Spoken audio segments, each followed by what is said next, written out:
और माँ गायत्री के चरणों में कोटि कोटि नमन करते हुए, गुरुदेव को साक्षी मानते हुए आज हम स्वामी राम तीर्थ के बारे में जानेंगे। जन जीवन में नवचेतना भरने के लिए समय समय पर अनेक देवदूत अवतरित होते रहते हैं। भूले भटकों को राह दिखाना ही उनके अवतरण का उद्देश्य होता है। स्वामी राम तीर्थ इस शताब्दी के ऐसे ही युग पुरुष थे।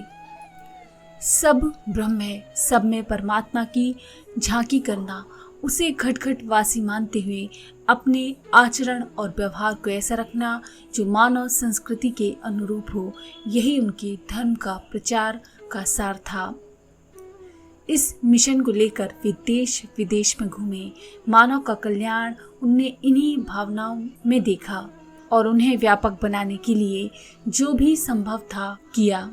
स्वामी राम तीर्थ का वेदांत संसार को मिथ्या मानकर सबसे उदासीन होकर निठल्ले बैठे रहने वालों जैसा नहीं था।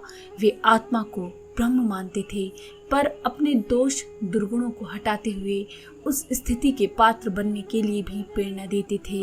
वे जानते थे कि पाप तापों में डूबा हुआ नारकीय जीवन बिताने वाला नर पशु यदि अपने लक्ष्य एवं उद्देश्य के लिए कठोर तप नहीं करेगा तो अहम ब्रह्मास्मि का उद्घोष एक मिथ्या अहंकार मात्र बनेगा और उससे मनुष्य जाति का हित नहीं अनहित ही संभव होगा। एक बार स्वामी राम तीर्थ जापान की यात्रा पर गए। यात्रा के समय वहाँ के लोगों के गुण कर्म स्वभाव की प्रशंसा करते हुए उन्होंने कहा, आप लोग निरंतर हंसते मुस्कुराते रहते हैं और दिन भर कठोर परिश्रम में निमग्न रहते हैं। ये दोनों ही गुण वेदांती के हैं। इसीलिए भले ही आप वेदांत के दार्शनिक सिद्धांतों से अपरिचित हों, आपको मैं व्यवहारिक वेदांती ही कहूँगा। अमेरिका जाने पर वहाँ के लोगों को उद्योगी, पुरुषार्थी और सचेत पाया तो इन विशेषताओं की प्रशंसा करते हुए उन्होंने कहा, आप लोगों की प्रगति का मूल कारण ये सद्गुण ही है। प्रत्येक सद्गुण वेदांत सिद्धांत का ही एक अंग मानना चाहिए। अमेरिका में वे जिस व्यक्ति के यहाँ अतिथि रूप में ठहरे, वे उसके लिए कई बार जंगल से लकड़ियां काट कर लाया करते थे। तेज चलने की प्रतियोगिता उनने कई बार जीती, पर पुरस्कार लेने के लिए कभी सहमत न हुए। एक अमेरिकन महिला अपने बच्चे की मृत्यु से दुखी होकर स्वामी राम तीर्थ के पास अपनी दुख निवारण की प्रार्थना लेकर आई। स्वामी राम तीर्थ ने उन्हें सुझाया कि एक अनाथ निग्रो बालक को गोद रख लो और उसका पालन करें। ममता को संकुचित न रहकर व्यापक बनाए तो उसका दुख दूर हो जाएगा। महिला ने वही किया और उसका शोक नया पुत्र प्राप्त होने की प्रसन्नता एवं परोपकार के संतोष से सर्वदा जाता रहा। कठिनाइयों और अभावों के बीच रहते हुए भी कोई तेजस्वी व्यक्ति किस प्रकार से विकसित हो सकता है, इस तथ्य को उन्होंने अपने जीवन का उदाहरण प्रस्तुत करके नई पीढ़ी को सिखाया कि अभाव और दुर्भाग्य का रोना रोने से कुछ लाभ नहीं। जिन भी परिस्थितियों में तुम हो उसी में आगे बढ़ने के लिए प्रयत्न आरंभ कर दो। बाधाओं को मार्ग देना ही पड़ेगा। स्वामी राम का छात्र जीवन अभावों और कठिनाइयों से आच्छादित रहा। 2 पैसा रोज की रोटी खरीद कर उन्हें अपना पेट भरना पड़ता था। रात को 1 पैसे की रोटी मुफ्त डाल देने में जब दुकानदार ने इनकार किया तो उनने एक समय भोजन करके ही काम चलाना शुरू कर दिया। एक बार उनके पुराने जूतों में से एक नाली में बह गया तो एक पुरानी जनानी जूती कहीं से ढूंढ कर ले आए और उन दोनों का जोड़ा मिलाकर कॉलेज गए। पीछे पैसे होने पर 9 आने का एक नया जूता उन्होंने खरीदा। इस अभावग्रस्तता में रहते हुए भी उन्होंने एमए पास किया और प्रथम श्रेणी में उत्तीर्ण हुए। उनकी प्रतिभा को देखते हुए जब प्रिंसिपल ने सिविल सर्विस में भर्ती होने की सिफारिश की तो उन्होंने ऊंची अफसरी के मुंह को ठुकराते हुए कहा, इतनी कठिनाई से प्राप्त विद्या को मैं कौड़ी मूल बेचना नहीं चाहता। इसका उपयोग तो मानव जाति की सेवा में ही होगा। वेदांत की विवेचना करते देखकर एक संस्कृत विद्वान ने उन्हें ताना मारा कि आप संस्कृत नहीं जानते, फिर धर्मशास्त्रों की विवेचना का आपको क्या अधिकार है। बात उन्हें चुभ गई और उसी दिन से संस्कृत पढ़ना आरंभ कर दिया और कुछ ही दिन में इतनी विद्वत्ता प्राप्त कर ली कि वे वेदों का भाष्य करने की तैयारी करने लगे। अध्ययन काल में भी उनकी प्रतिभा बहुत बढ़ी चढ़ी थी। उस समय मित्र उन्हें धर्म प्रचार की प्रेरणा देते थे, पर वे सदा यही कहते थे कि जब तक वे धर्म के आदर्श पूर्ण रूप से मेरे जीवन में उतर ना जाएगा, तब तक मैं दूसरों को उपदेश देने का साहस कैसे कर सकता हूँ।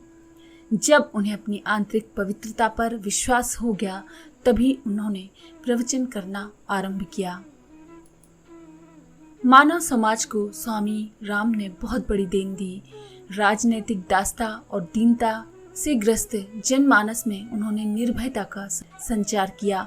वे कहते थे, निडरता से शेर को भी सधाया जा सकता है, पर डरपोक को बिल्ली भी खा जाएगी।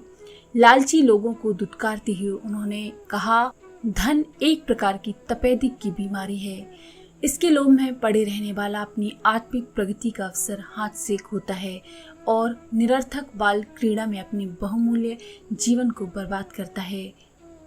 उन्नति की दूसरी व्याख्या करते हुए उन्होंने कहा कि धर्म, नीति, सदाचार और सद्गुणों की उन्नति को ही मनुष्य की सच्ची उन्नति कहा जा सकता है। दौलत की उन्नति कोई उन्नति नहीं। बड़प्पन बाहर की चीज नहीं, वह तो मनुष्य के दिल और दिमाग में रहता है। उनका व्यक्तित्व महान था। जो कुछ वे वाणी से कहते थे, उससे अधिक उनका चरित्र और विश्वास बोलता था। अमेरिका में उनके भाषणों पर मुग्ध होकर उस समय के प्रसिद्ध दार्शनिक संत इमर्सन ने कहा था कि स्वामी राम का व्यक्तित्व इतनी जोर से गरजता है कि उसके आगे इनके शब्दों को सुनने समझने की आवश्यकता अनुभव नहीं होती। मैं उनके व्यक्तित्व पर इतना मुग्ध हो जाता हूँ कि ये सुन समझ नहीं पाता कि वे क्या कह रहे हैं। मृत्यु से कुछ ही घंटे पहले उन्होंने अपनी मौत के नाम एक पत्र लिखा था, जिसमें उन्होंने कहा था कि ऐ मौत, इस शरीर को ले जाओ। मेरे पास अनेकों शरीर मौजूद हैं। मैं तारों की चमक और चंद्रमा की किरणों को पहन सकता हूँ। समुद्र की लहरों और बहती हवा के साथ दूर दूर तक दौड़ सकता हूँ। सब में अपनी आत्मा को समाया देखने वाले ऋषि के लिए ऐसा दिव्य अनुभव कर सकना स्वाभाविक भी था। 33 वर्ष की छोटी आयु में दिवाली के दिन वे गंगा माता की गोद में समाधिस्थ हो गए। इतनी ही आयु में शंकराचार्य और विवेकानंद भी इस संसार से विदा हुए थे। जापान से विदा होने के बाद एक जापानी प्रोफेसर ने उनका संस्मरण लिखते हुए कहा था कि वो तो चले गए हैं, पर अपनी मुस्कुराहट सदा के लिए हमारे पास छोड़ गए हैं। उन प्रोफेसर की वह उक्ति आज समस्त मानव जाति की भावना को व्यक्त करती है। मनुष्य को मानवता का पाठ पढ़ाने वाले, देश, धर्म और संस्कृति की सेवा के लिए निष्प्रह भाव से अपना जीवन उत्कर्ष करने वाले वे देवदूत अपना काम करके चले गए, पर उनकी मुस्कुराहट, उनकी वाणी और प्रेरणा आज भी हमारे बीच अपना काम कर रही है। तो ये थे स्वामी राम तीर्थ के जीवन के कुछ अंश। तो अगर आपको ये जानकारी पसंद आई तो प्लीज़ लाइक करें, शेयर करें, सब्सक्राइब करें मंत्र सिद्धि चैनल को। धन्यवाद।